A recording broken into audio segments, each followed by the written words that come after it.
Good, ladies and gentlemen, good evening and welcome to Citizen A, where we wrap the week's current affairs with the best political team on television from a very Auckland perspective. Warning, where's fair and balanced is Fox News. Joining me tonight on my revolving panel of bloggers and Auckland opinion shapers, she is the most powerful female politician in New Zealand. She multitasks by being environmental, supporting Waitakere and fighting evil. Deputy Mayor of the mighty Auckland Super City and high-ranking Jedi Knight, Penny Holtz. And he is a lifelong member of the Council of Socialist Ents, the last great liberal lion of the left, blogger, author and folk singer, the irresistible force of Chris Trotter. Coming up tonight, issue 1, does a drowning brash clutch at joints? How was selling John Banks as Epsom's new tambourine man going to go down? Issue 2, new surveillance powers being rammed through this week under urgency. Is New Zealand a functioning democracy or crypto police state? Issue 3, Rugby World Cup opening fiasco report is out, and the new higher urban density and social services vision for the Super City was also released. But does the Super City have the political muscle after the Party Central slapdown to make it happen? And we'll end the show on a final word. But let's kick things off with issue 1. Don Brash's desire to pass the duchy to the right-hand side and decriminalise marijuana may go down as one of New Zealand's most bizarre political suicide notes in modern history. What was he thinking? Chris, does a drowning Brash clutch at joints? Well, I think the commentariat and the media in general have been extremely immature in responding to Don Brash's speech. He wasn't announcing ACT policy, he made that very clear.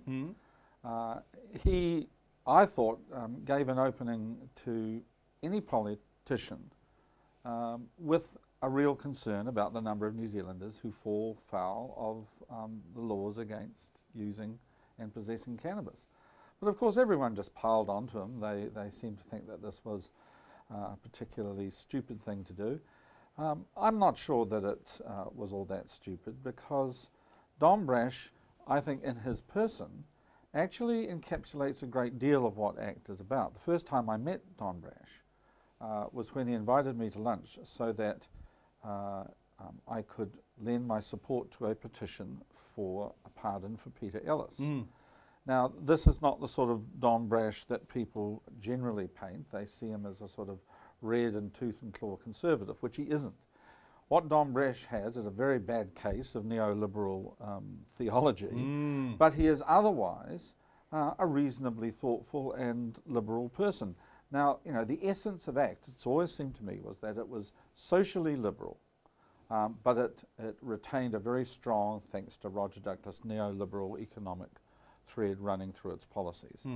Now, it's actually John Banks, in my opinion, who is the odd man out in relation to this issue. John Banks is a very conservative, traditional, National Party person in relation to drugs. That's the way he was when he was the Minister of Police. That's the way he remains.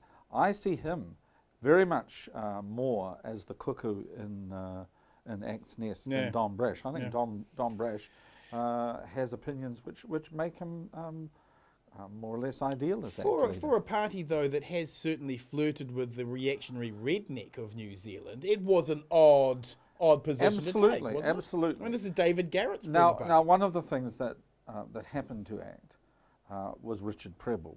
Richard Prebble looked at the polling and decided that even under MMP, ACT needed a slightly larger constituency than the 1 or 2% that was attracted to pure neoliberal economic theory. So he went populist. So he went to the right, the far right, and sought the votes of disgruntled farmers, dyed-in-the-wool, law and order fanatics, anti-treaty people.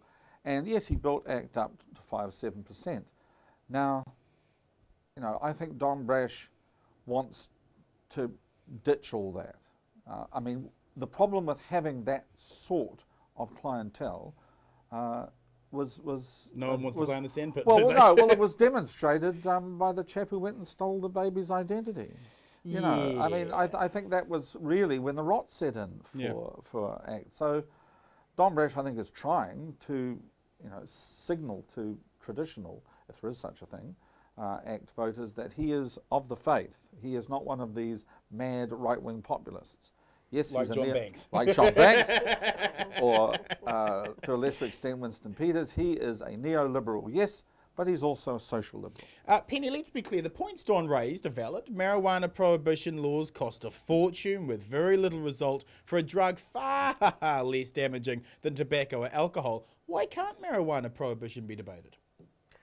I think it gets debated time and time and time again, but it never seems to get past that point where, you know, the kind of the judgmental element creeps in, that's then backed up by all the medical concerns that are raised, and we just never seem to be able to debate the issue on the same level as we would debate alcohol. Now there would be a very, very worthwhile debate to have. Obviously, you know, representing the West for a very long time, this is an issue very dearly held by my Bogan bros, and certainly one that, you know, as a community we've discussed, but hard to unfurl it from everything that it gets tangled up in. No. Do you think there could be some movement on medical marijuana? I think it would make a huge amount of sense to make move on medical marijuana now that it can be, you know, distilled and pharmacalized, or whatever the word is, you know, to get it into a state at which it can be taken without needing to be, you know, inhaled, smoked. Yep. I think the whole debate around marijuana needs to be had in a non-political and in a medical way. Do you think Don Brash was the person to try that? No, I don't. Yeah, I kind of hear what Chris is saying, and for those of us who probably haven't thought as deeply as our wonderful commentator on the left, I think most of us were quite surprised. Who would have thunk? But it makes sense. Like, you know, listening to Chris, I can understand why. I think, however, the fact that he completely neglected to talk to John Banks before he was about to drop let's get bomb, into that. Let's drop the bomb, so to speak. Chris, while Don's concerns are valid, you know, ACT are now a reactionary hard law and order party. How will Epsom voters view John Banks as their new tambourine man? Well, if there was any Machiavellian intent on the part of Don Brash, it may well have been in relation to Mr. Banks. Yes. Because I think it's very true that the Epsom voters will not have reacted altogether positively to Don's comments about decriminalising marijuana, which means they may think twice or even three times about following their Prime Minister's instructions and casting their vote for National. Now, I think enough of them will still follow the party line to return Mr. Banks. But he sliced that majority? But the size of the majority may well be reduced, in which case Don Brash will welcome him, but with a sly smile, perhaps, saying, well, gosh, I expected a slightly bigger majority than that, John. Yeah. And if, for example, he brings in Catherine Isaacs, who is very much in his mould, socially liberal, very dry economically speaking, who knows what will happen in 2014? Because perhaps John's usefulness will be over. If John does hold Epsom, that gives him a phenomenal amount of power within the ACT Party, doesn't it? And they're sub 5%. Well, the only power it really gives him is the power to resign the seat and force a by-election. Now, what would happen then? Would National want to take the seat back, as of course it could, or would it give the nod to a Catherine Isaac? I would say there's every bit as much chance of them simply replicating the tactic with a new candidate. You know, so Mr. Banks is he's in the position of the guy who pulls out the gun, but how many bullets has he got? How many bullets? Knows that if he pulls the trigger, then he himself will be shot. Penny, would the Super City consider a bylaw allowing the 3 warnings suggestion the Drug Foundation put forward for marijuana, so that those caught with personal supply wouldn't face the court system? Can we see a bylaw? Sadly, a bylaw wouldn't make the slightest bit of difference, Paula. No, nice. Can't we try it? Can't we just try it? God, I wish we had the power. You know, there's a whole lot of bylaws we could invoke. I mean, even in the United States, where the individual states, you know, California, Oregon, New York, whatever, have a great deal more authority than our local governments do. Even there, the federal legislation tends to override any attempts to I think it would have happened in the West if it could have. Question to both of you. Is this slight moment by Don Brash following their racist meltdown the end of ACT? Is it going to be, where are you seeing their numbers now? Are they 2, 3, 4%? Providing ACT retains a seat or seats in Parliament, ACT will go on. It's only when a party falls out of Parliament that its troubles really begin, as Winston Peters is discovering. It will be very interesting this election to see whether Mr Peters is able to lead That's right. New Zealand First back into the House. If he fails, then I think we can say the same of ACT. If it ever falls out of Parliament, its chances of returning would be very slim. Thoughts, Rach? Apart from John Banks, who knows who the rest of ACT are, with everybody resigning or not standing. I think. Well, that's right. They're 5 going MPs to, stepping you know, down. they're going to have to come a long way from the back to get people to be understand. fair, I mean, Cactus Kate, who we all know and love, has been promoting some of the younger people on the top end of the ACT party list, and they do indeed look like quite capable individuals. I mean, I think if ACT can somehow consolidate itself in the way the Greens have done, as a plus 5% political force, then you know, Don Brash would have performed a huge, you know, service to the right.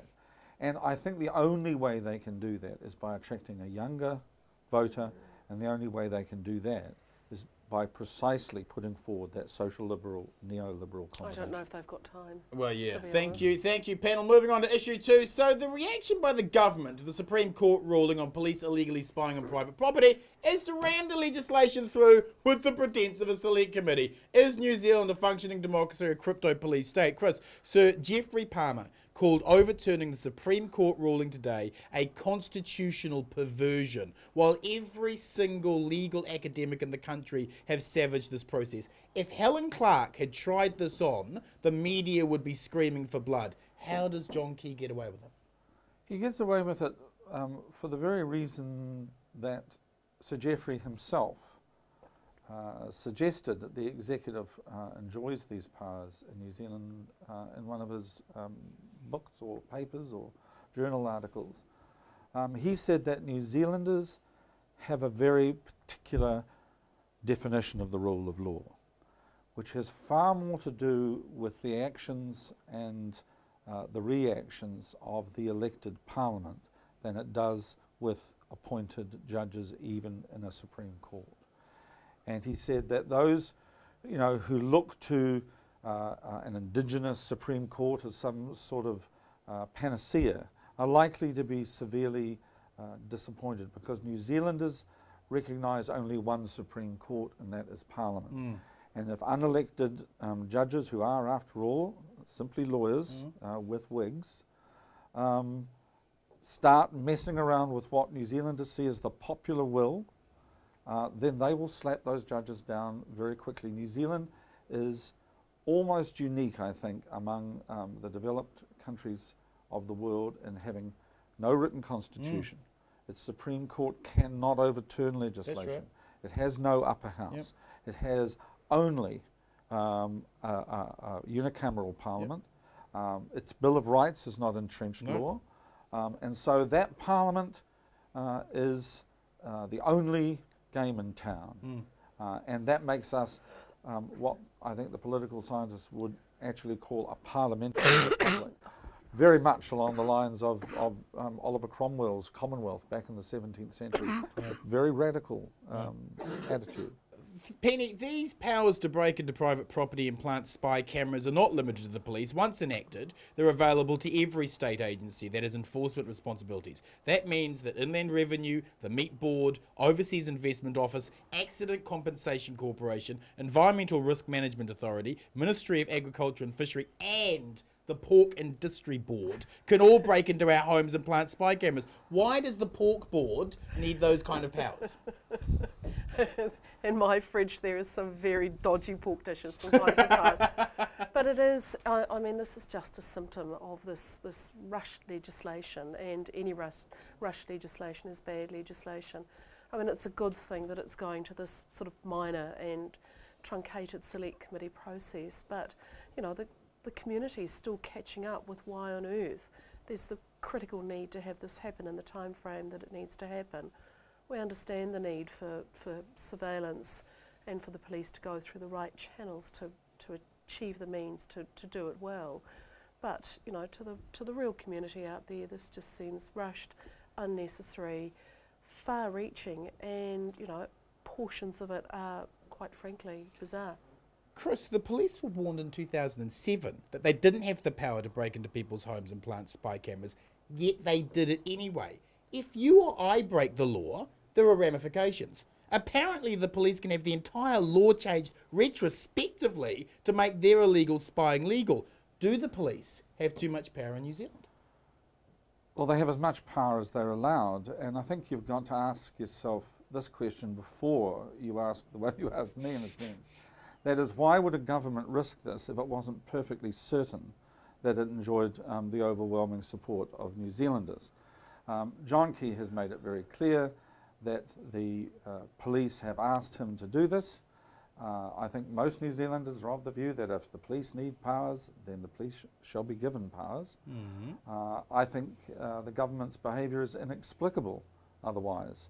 If there was people up in arms, generally, walking, you know, or marching down the street in protest, I think you'd see them back off this pretty quickly. But frankly, Rugby World Cup frankly, in New Zealand, the serried ranks of academia and former prime ministers, especially Sir Geoffrey Palmer, ranged in favour of something is almost guaranteed to turn the majority of New Zealanders against it. Right. Penny, is allowing open-ended surveillance in people's homes minus judicial oversight really the power that we want to give to the state? I think just reflecting on what Chris was saying, you know, there is, and having just been to the Police Remembrance Day service, there's a huge amount of trust in the police in New Zealand amongst the wider New Zealand community, and that's a good thing, that's a positive thing, but that's predicated on police powers being well understood and the feeling that there's still somehow judicial oversight around those powers. The concern that most of us have with this is that just seems to be being minimised, and I think it's the feeling that police powers somehow need to be well understood, transparent and used appropriately, and in this case, because it's rushed and because it's not well explained, the community has a kind of a visceral reaction against it. Question to both of you, for a nation that went ballistic over water-saving shower heads and power-saving light bulbs, isn't this nanny state on steroids, isn't it? Yes, it is, but there's a nanny state which New Zealanders respond to like a toddler, yes, rushing towards it, going nanny, nanny, nanny. Yeah. And there's a nanny state from which they flee screaming. Right. One of them talks about shower heads and anti-smacking legislation, and one of them says, "The time has come to liberate the police and police the Liberals," and they all cheer. Why? What's going on here? But the really frightening, just to sort of expand that a little bit, is, you know, we've talked about this before, our media are awash with stories about crime, violence and danger in New Zealand, which I still think is the safest country in the world in which to live. So it's almost that we're sort of softened up for the need for suddenly things to sort of change and harden up. And having lived in a police state, you know, I think the way that our police function in New Zealand, they function, you know, in an honourable and transparent way. Surveillance needs to be done in a way that is well managed, open to public scrutiny, and utilised when necessarily, not just utilised when, you know, let's have a look at Auntie Fanny next door and, you know, that's check true, on. but let's not forget that the case, Hamid and the Crown, was about evidence collected on a search warrant which the police had obtained from the legal source that they were required to approach. They had told, whether it was a judge or a justice of the peace, I'm not quite sure, but they had said, we are going to use video surveillance on the strength of this warrant. Now, they had that warrant granted to them, so they went off and did what they did. But they were told that the way they were using at the High Court and at the Court of Appeal, their conduct was upheld. At the Supreme Court, by a majority decision, 3-2, it was overturned. It wasn't as if, you know, the police simply went out there without... But they were warned. They were warned, weren't they? Well, they were warned. They were warned that this was a grey area. Yeah. But Chris, isn't that, if this was a slightly, a less truncated, more well thought through and more clearly defined approach to making good legislation, that the Supreme Court would be taken, their ruling would be taken into consideration, the judiciary would be consulted, it would be worked through to make sure that the parameters were well set. The justices of the Supreme Court have chided the Parliament in a way, saying Indeed. that the surveillance legislation is pending and should have been passed. Well, Parliament's going to pass it. It will pass it very, very soon, very quickly next year. And in the meantime, it's going to put this elastoplast on the wound. Yeah. And as I say, it's not going down well with civil libertarians and with legal scholars. When Deborah Coddington and Honi Harawira are on the same side. Come on, that says something. Something's gone horribly wrong. Horribly wrong with those two on the same side. Thank you, panel. Moving on with issue 3. The report on the Rugby World Cup transport fiasco is in, and apparently no one is to blame. In the same week the Super City released their social policy vision, does the Auckland Council have the strength to see this vision through after Len's Party Central smackdown? Penny, I'd love to start with you. John Key appointed the transport and waterfront CCOs and spent 3 years telling New Zealanders to come to Party Central. When they all did, it suddenly became Len Brown's fault. As the Deputy Mayor of the Auckland Super City, has the government's treatment of Len been disgusting? I think it's been appalling, and I've been a huge admirer of the way that Len has held his dignity through this entire process. I think he's been extraordinary, and I think Auckland's the better for it. I, on the other hand, have been ready to come out swinging on his behalf and on the council's behalf. I think this has been a genuine case of a transparently orchestrated campaign against the Auckland Council. I think the government have waited for an opportunity to pounce, and pounce they have.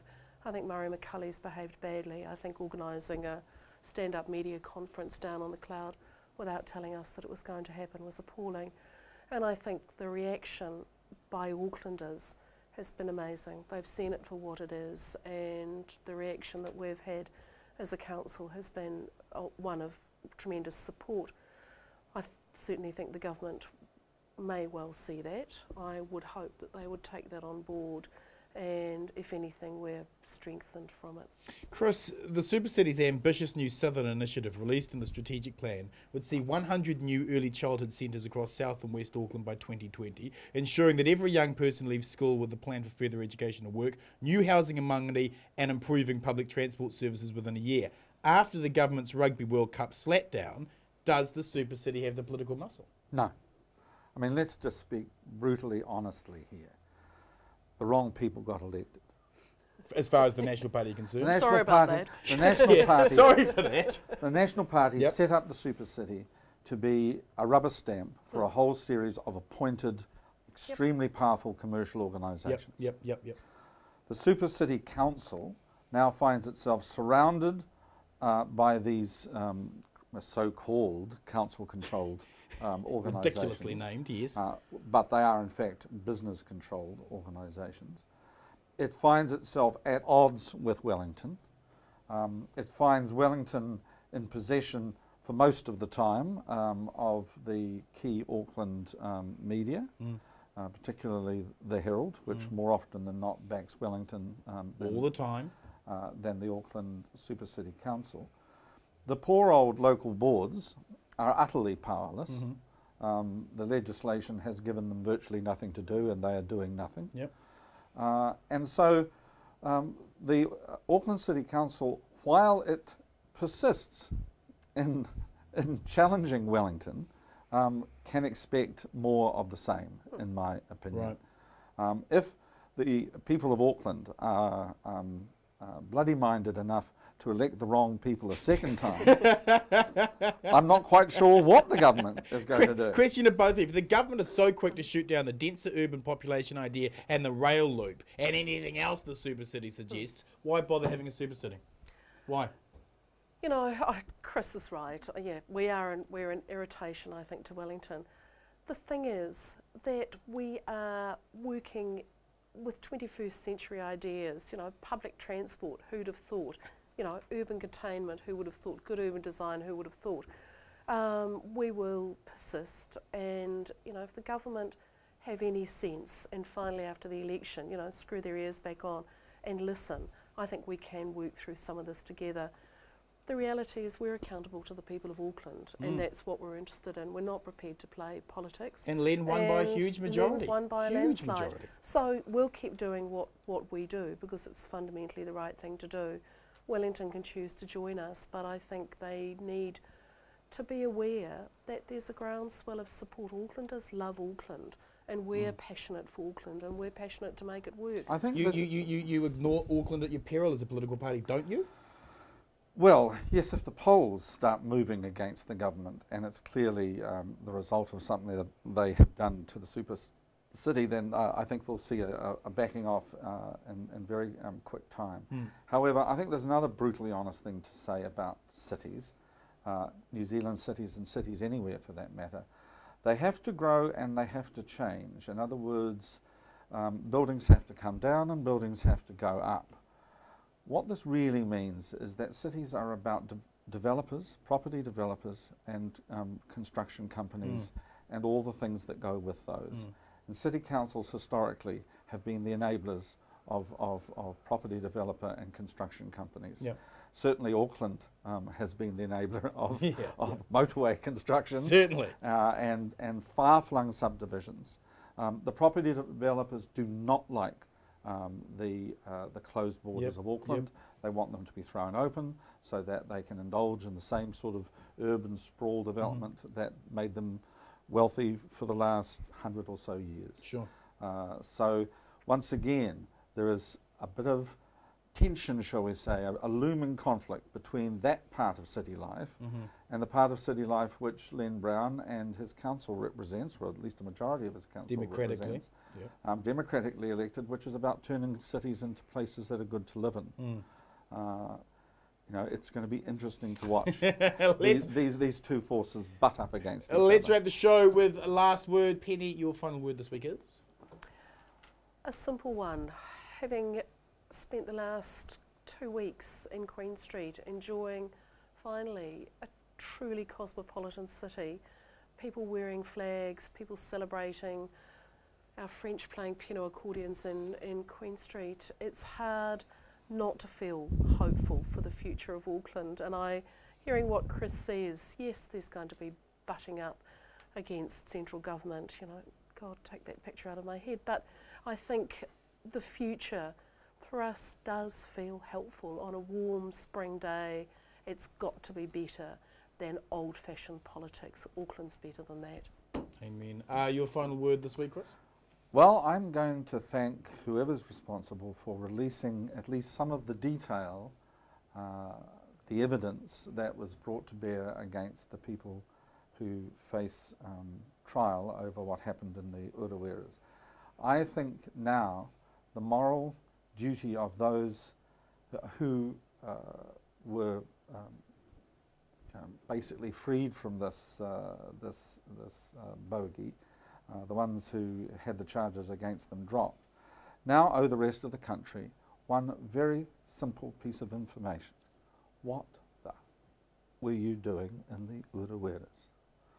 Because Molotov cocktails and pistols, in my experience, are not generally used for pig hunting. Thank you, Penny. Thank you, Chris. Ladies and gentlemen, to my final words. So, Lance Corporal Smith was killed this week in this needless and pointless Afghanistan war because of a family feud between rival Afghan clans falsely claiming their neighbours were Taliban bomb makers. We are not protecting freedom and democracy. We are propping up American hegemony and a corrupt narco state while handing civilians over to known torture units. John Key's desire to be a lapdog to the US means that his promise to bring back our SAS in March will be the first promise he's likely to break if he's re-elected. The last paragraph of James K. Baxter's 1965 anti-Vietnam war poem, The Gunner's Lament, sums up John Key's political responsibility. And go and tell Keith Holyoake, sitting in Wellington, however long he scrubs his hands, he'll never get them clean. If you like tonight's show, please join our Citizen A Facebook site and connect with other like-minded news citizens, and follow me on my Citizen Bomber Twitter and Facebook page. Thanks for watching, whānau. Good night, Aotearoa.